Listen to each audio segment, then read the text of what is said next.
Welcome back, or welcome to another episode of the Success Times Happiness podcast. I am your host, Richard Thompson. Today we have Karina Patrick on for her second stint on the show.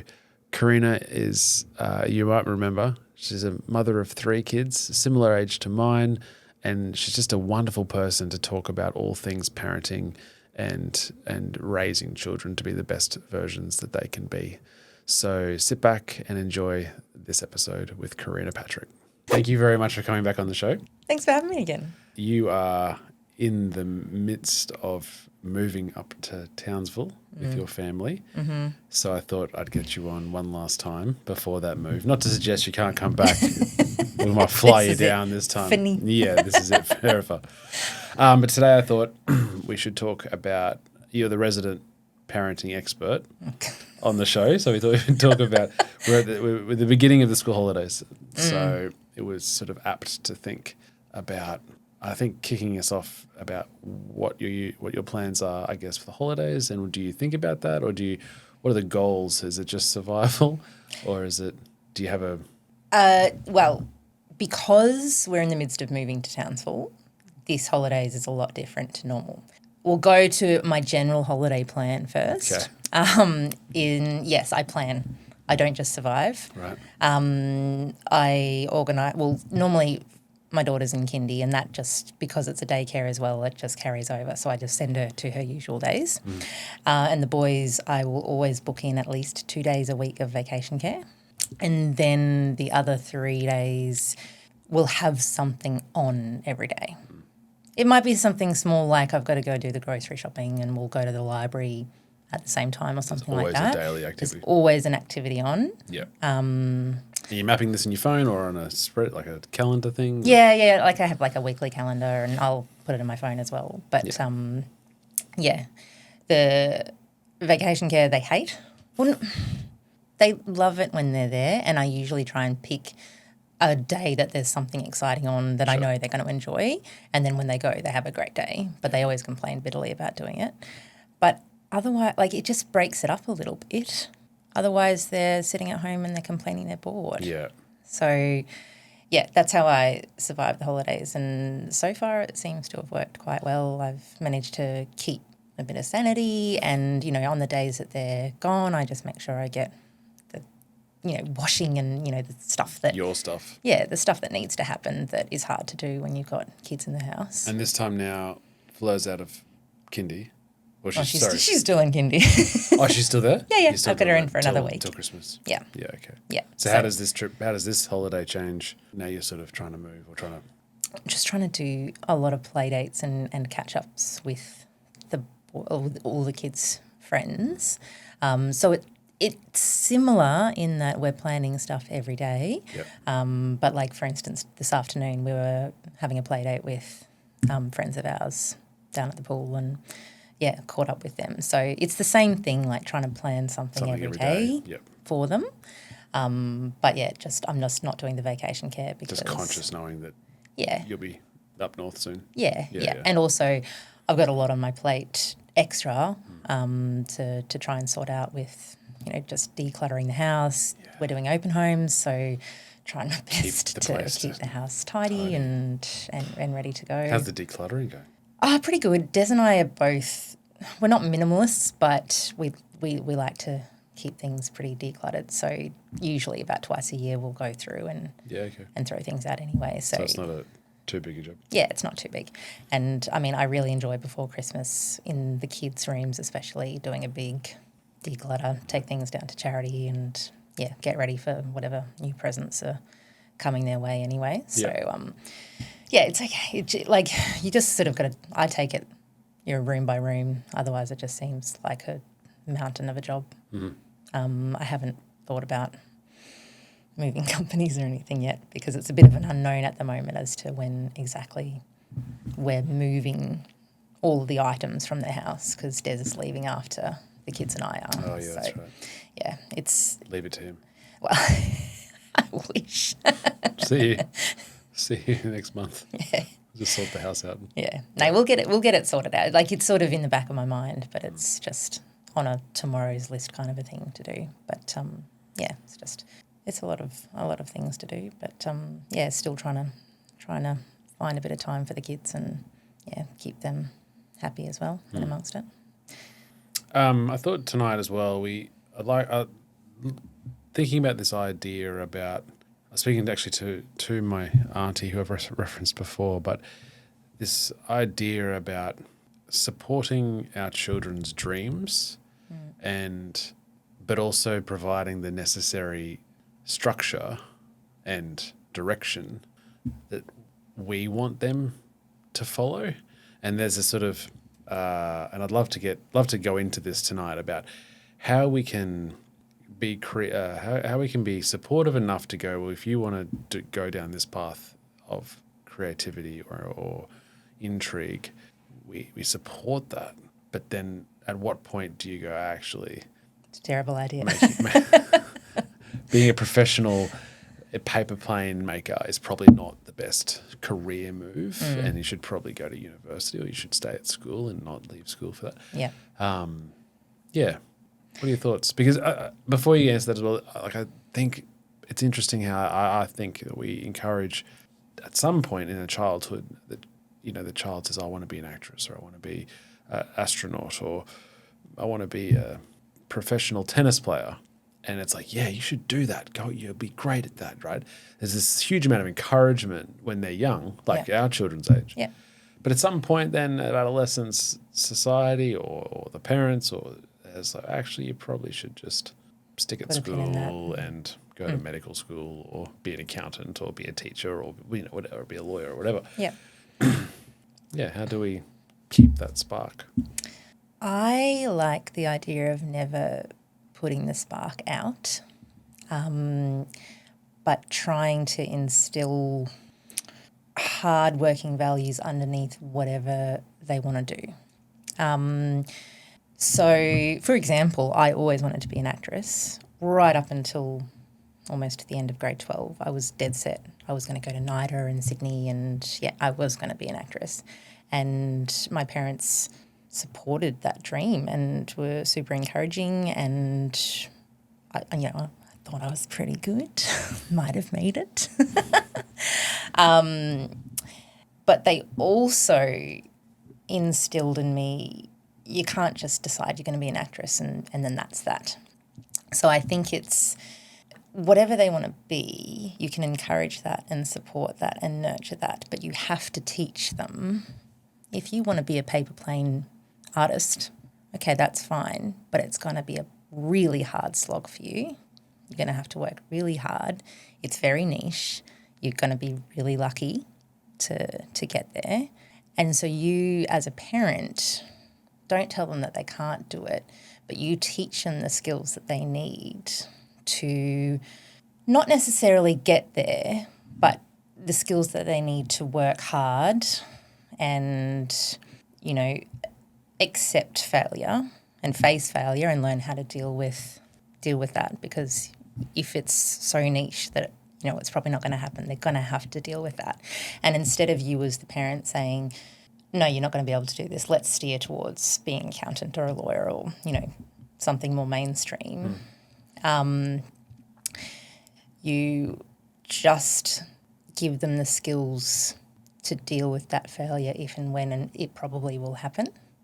But then also you've taught them how to work hard. So they're still working hard in school. They're still doing well. They're still getting good grades. And so when everything falls in a heap, they've got something to fall back on because those skills. Yeah, they've got good grades or whatever. And they might not need to use them straight out of school. Like they might go down this path and then it all fails and when they're 25. But, they've done well. They've got the good grades. They can get through a back door to get a more mainstream job and they're still going to be okay.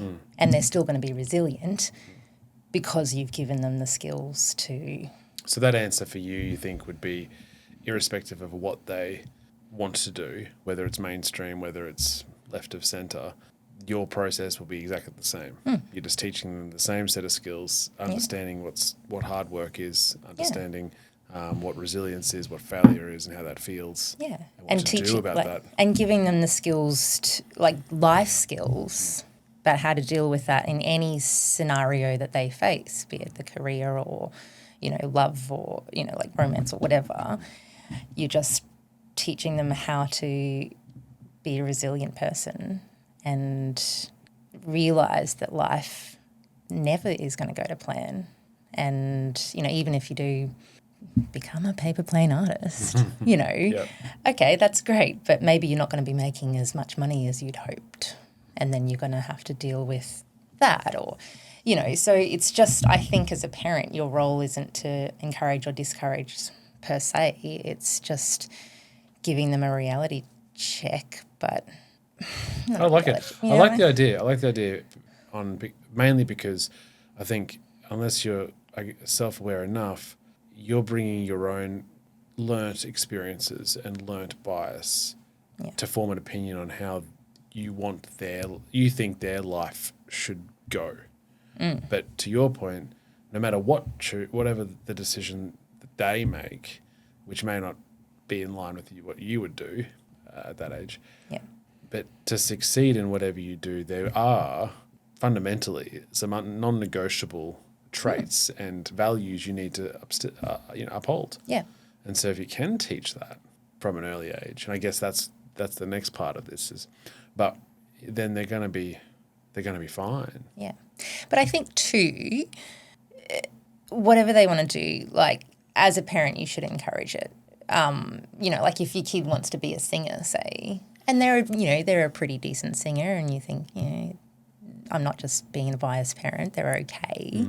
But try and foster that and nurture it and say, okay, well, let's go and do some singing lessons and, get you as good as you can be. Or, they want to be a swimmer. So, as a parent, all right, I'm going to get up at 4:30 every morning and take you to swimming lessons. Encourage it. Definitely. As much as you can, be it, if it works out or they change their mind or whatever. But if they're passionate about something, I think, I think that's almost, for me at least, it's my dream for the kids to go, I'm really passionate about this. I wouldn't care what it is. Yeah. It's like you love it, and then you can learn firsthand those values. Yeah. To go, I want to be table tennis champion. It's like, fine, I've never played it in my life, but if you want to do that, wonderful. Like you can learn hard work.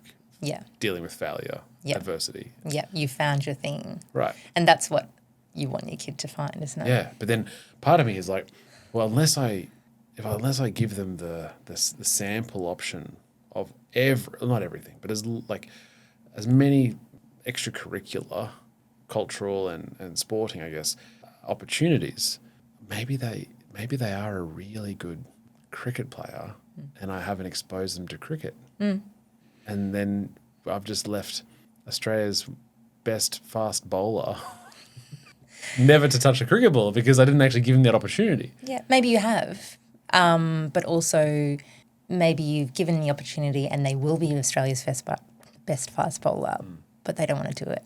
And is that more frustrating? Yeah, never knowing. Yeah, that's probably my eldest is, I think, similar to yours in the sense that they're like, nah, it's too hard. Yeah. Do you know what I was saying to him the other day? Because he's been playing piano for this year. Oh, yeah. Everything that they do, I make them commit to a season or a year or whatever. I want them to do it long enough to really know that to get through that early hump of discomfort. Yeah. Yeah. Go, okay, so he was I'm into it. Yeah, and he was telling me the other day he doesn't want to do piano next year, which is fine. He's given it his year and decided he doesn't want to do it. But I was trying to explain to him, I just want him to choose something for the year. It can be anything that he wants it to be, and he doesn't have to continue with it. But every little experience he has shapes him as a person, shows him what he likes or what he doesn't like. It's a bit like dating. We date to sort of realise who we don't want to end up with. So then when we do find the person, we know it's real. I like that. Yeah. And it's the same thing with all their little extracurricular things. Being self-aware, it's just as important to know I don't like piano. Yeah. Because of X, Y, Z. Yeah. Or, it would be worse if he was an adult and be like, oh, I always wish I learned piano, but I never did and now I'm too late. Like, now it's too late. So I'd prefer him to do heaps of things and maybe not quite find his niche. But he knows what but understanding he doesn't want to do. Exactly. That's great. Yeah. And so how did that conversation? Yeah, he was happy with that. Did he choose anything next year? Well, he wants to do singing lessons. All right, that's the singer. Got That's it. the thing. And he said to me, I'm like, okay, maybe we can do singing lessons. Oh, but I'm already a good singer, Mum. I don't need Yeah, lessons. what do I need to be taught for? I'm like, well, it's we can hone that a little bit. Yeah. And, maybe So your parents then, with the acting, high school career, Yes. did they obviously were supportive of that, but in their mind, was there like, Karina, you need to have a backup here as well, or Do you know, I've never actually asked them that. did you feel it? No. No. So what made you decide not to go down the? I made the decision. So in grade 12, they had a uni open day, and we went to that, and I went to the theatre program for that. And I was just looking at all the students in the program, and I realised, which you always know, something like acting, you've got to have a lot of luck on your side as well as a lot of talent to get anywhere. And I think that day I just realised, even if I was good enough to make it, it would never be a stable job and a stable career. Like even if I was a movie star, like Kate Blanchett or whatever, she goes from movie to movie. She travels, she leaves her family, and I just realised that lifestyle wasn't for you. Yeah, like it's one or the other really. And the pull to have a stable lifestyle and a stable life and a family was too strong. And I realised I didn't want to take that step. And I knew I could, not that I'm doing it at the moment, but, you can always do amateur acting and still have it as part of your life without... As a hobby almost, yeah. Yeah.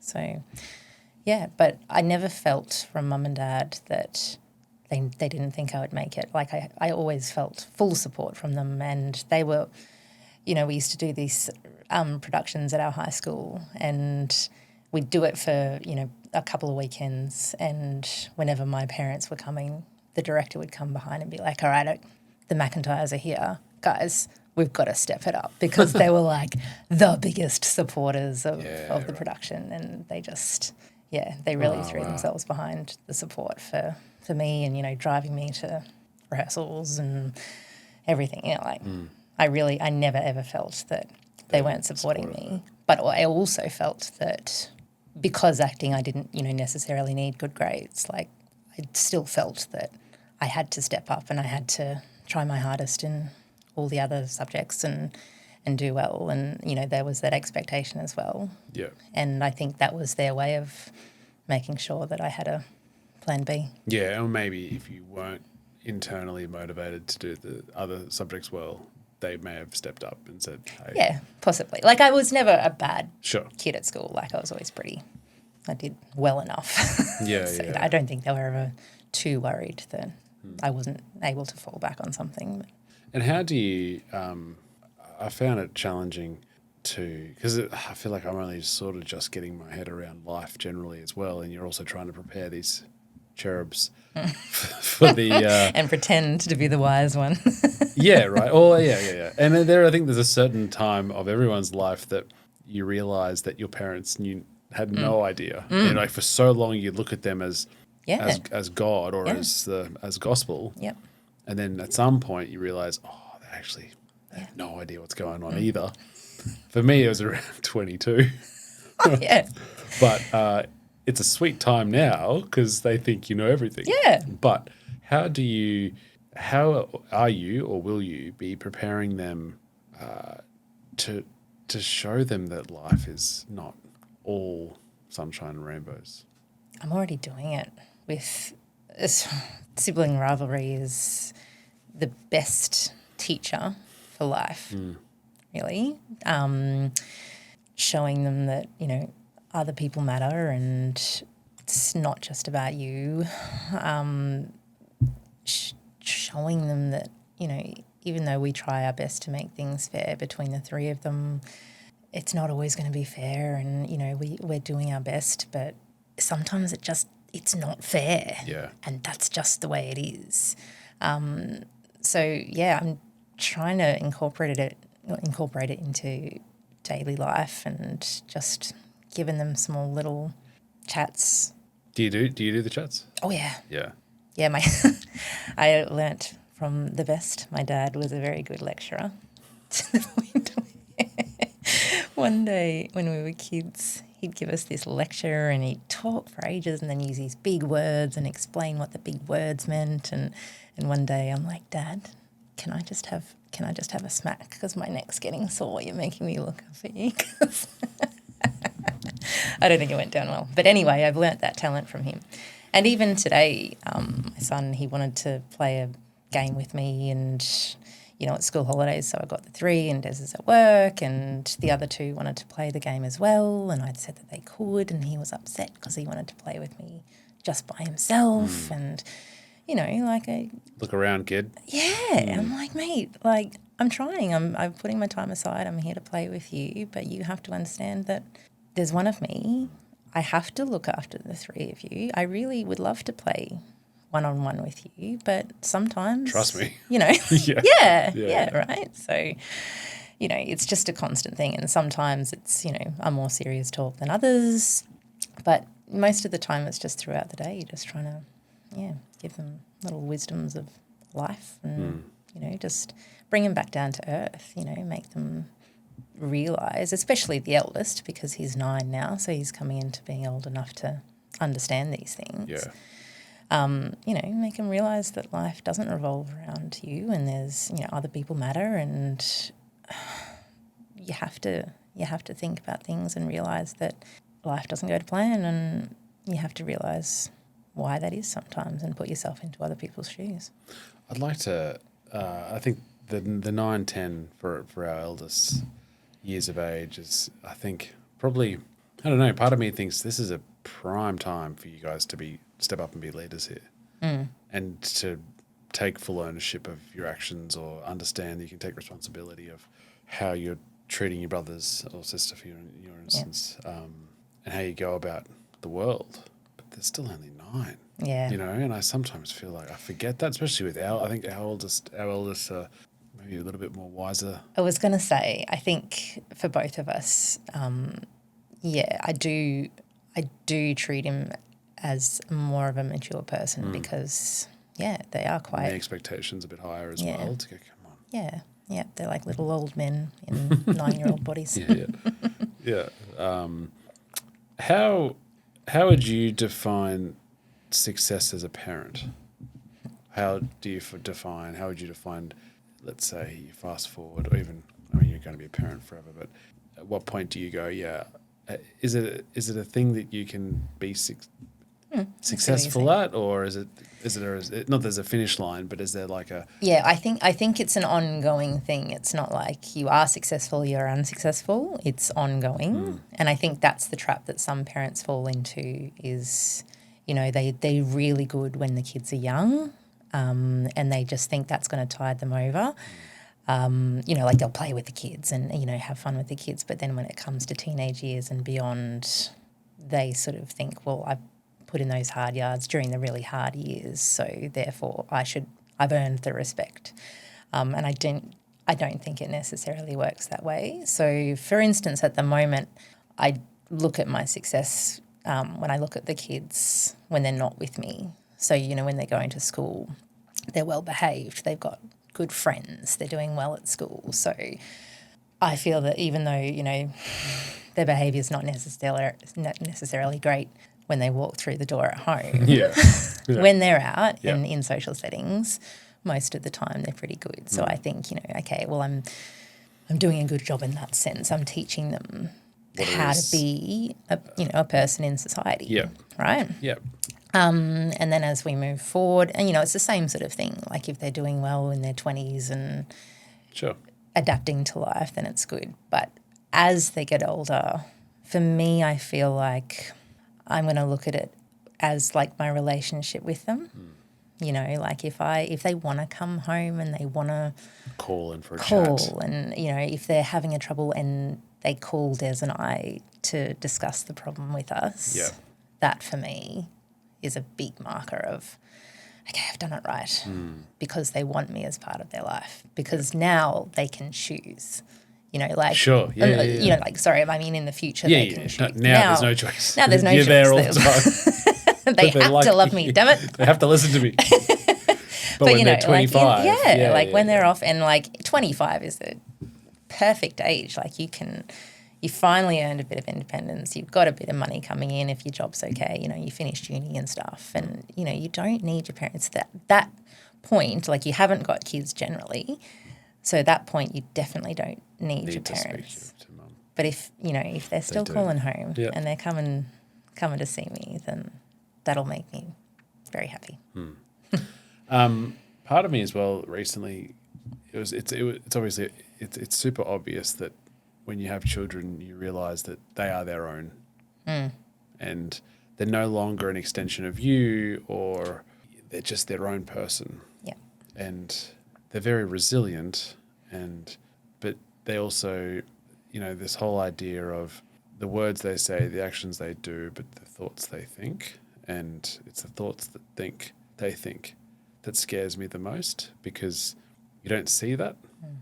And I probably, like a lot of people, I do a lot of work in trying to speak nicely to myself, and it's difficult. You say, like, the way they talk to people and to us, and the way they have actions, and their actions at home or actions in society, it's a great marker, but you don't know what they're thinking. And sometimes you get a little insight into that, but it's challenging to try to sit down and with a 6-year-old or a 9-year-old to say, what are your thoughts today about yourself? Well, it is, and especially, when they get that little bit older and that they're withholding stuff from you. Like I'll talk to my 9-year-old and ask him something about, an event or something that's happened at school, and he's like, oh, I don't want to tell you. All right. And that is really hard to take, because all you want to do is just be there for them.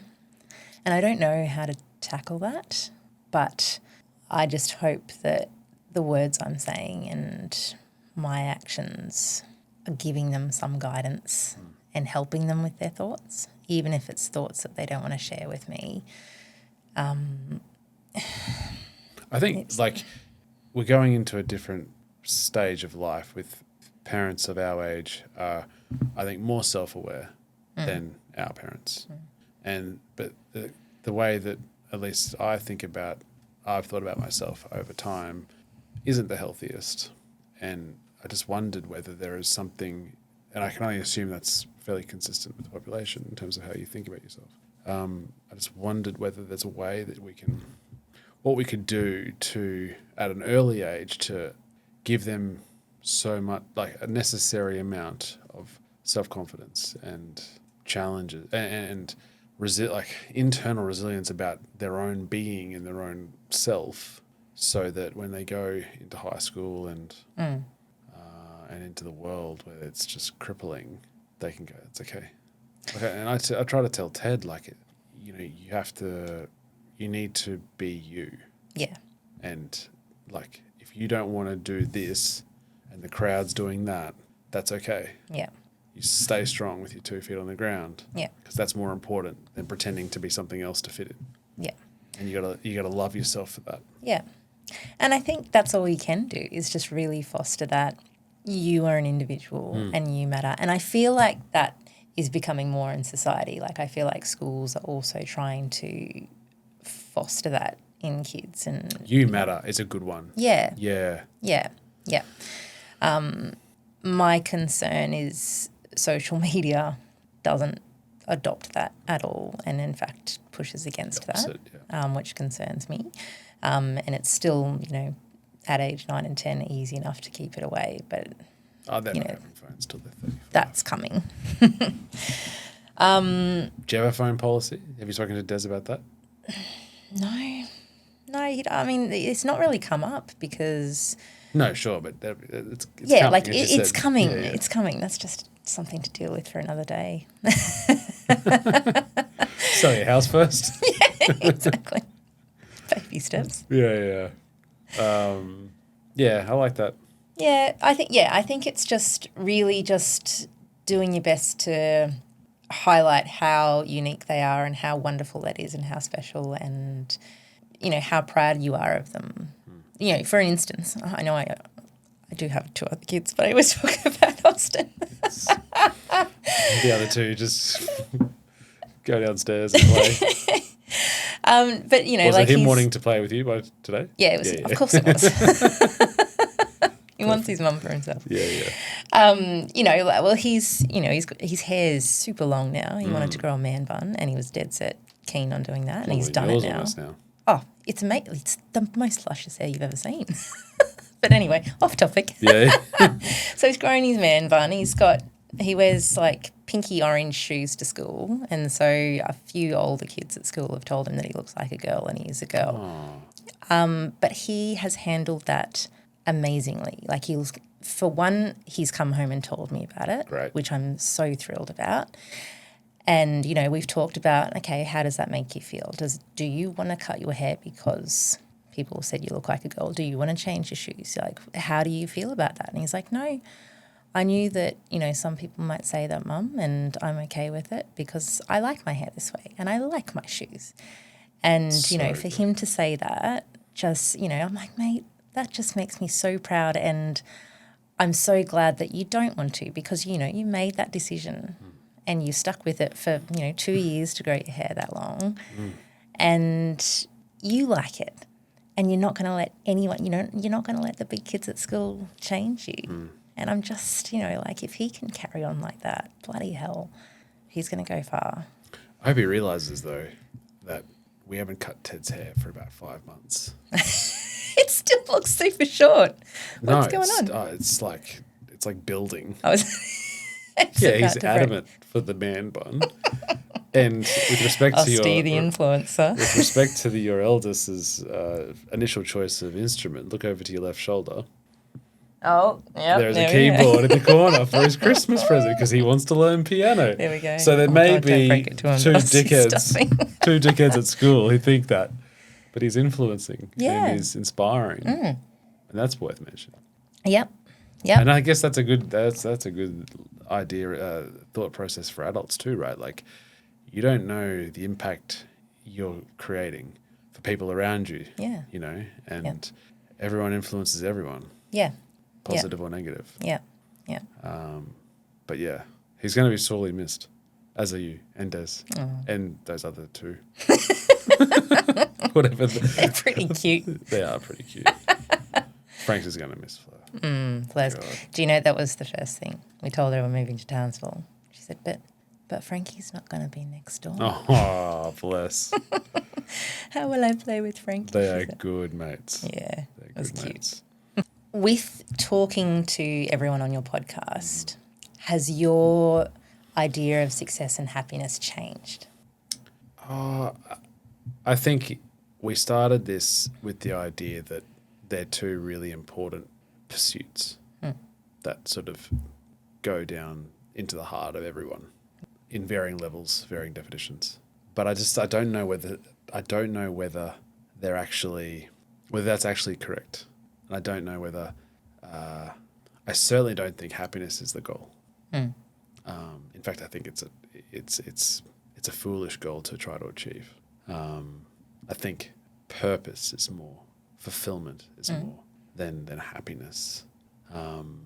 And maybe they're intertwined, but I think the idea of success, it's almost like they're 2 paths that lead into one, and that one is fulfillment or purpose or direction. Yeah. And that in itself is successful to get to that point. Yeah. I think a state of you can't be happy without being sad. You can't. There has to be rain without the rainbow. Yeah. And there's 1,000 analogies of that, right? That there can't be light without dark. And so, to say you want to obtain happiness, you need to be able to take the darkness and the struggle as well. Otherwise, you've got nothing to compare it against. Yeah. So, unless you're, I think in that respect, unless you're devastatingly in despair, where you can't move or you're in a horrible position, then there is some level of happiness to everyone. It's not a destination. It's not like, oh, I'm now happy. but to think that that's a destination is pretty foolish. So I think It's a trap. yeah, and then I think if you're on that trap, if you're on that way of thinking that it's a place to go to, then you'll never get there, and you'll be frustrated the whole way along. Yeah. And you get everyone gets the ebbs and flows. You get the peaks of really good days or good moments, and you're only able to compare that because you understand where the trough is.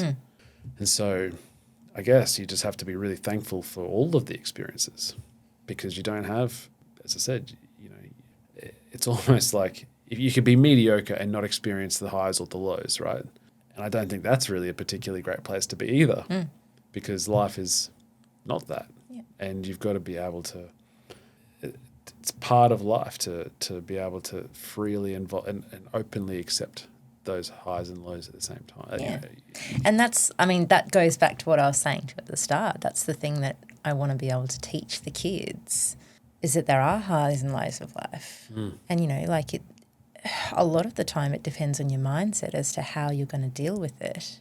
And you learn that as you go, and you get better at it as you go. Yeah. And I think but the mindset of they're all human experiences, and that is good. Yeah.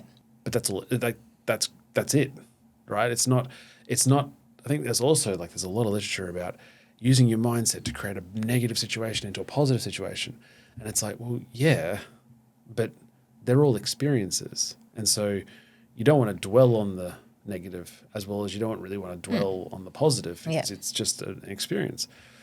But yeah, I mean, we're almost 40 episodes in, and we've got big plans for next year, but it's going to, and I'm super curious as to extract more out of people. Yeah. But anyway, this has been fun. That's awesome. Yeah. Thank you for coming on. Thank you for having me again. That was another episode of the Success Times Happiness podcast. We hope you really enjoyed it. And if you did, please keep it to yourself. Till next time, peace.